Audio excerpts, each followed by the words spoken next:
So Tommy, the costume concept is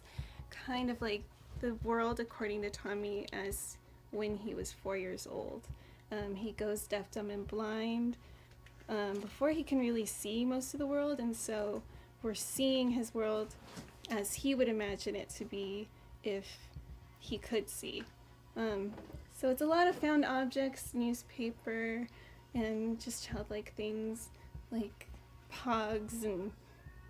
colorful crayons, and the world of the family. If you look over here, there's a lot of vivid colors and prints, and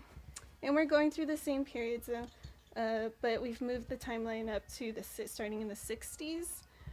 So we're venturing from the 60s all the way to the late 90s. When I started on this project, I actually looked at the beginning of the documentary of Tommy and how Pete Townshend came across this idea and the Who and why they decided on this.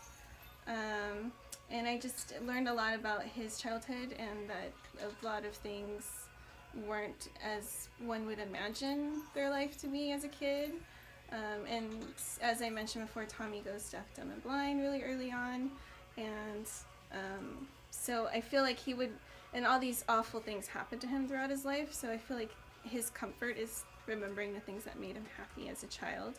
and that also connects to found object items, and so a lot of characters have things that brought him happiness as a kid, and crayon making, just lots of vivid colors.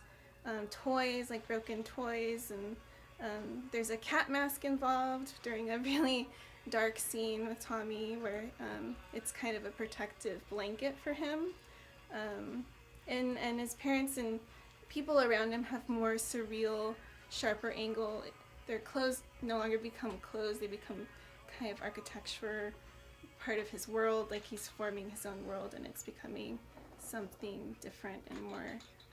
comforting, even if it's dark and weird because he doesn't really know what's happening. I've enlisted Martha Ferreira, who's head of undergraduate at CalArts for costume design, and she's enlisted a lot of her students as well, who are building a lot of different elements like paper nurse uniforms and yarn ball wigs, and the Acid Queen, which is made out of like magazine clippings, and just it's a big village that's helping everyone because they know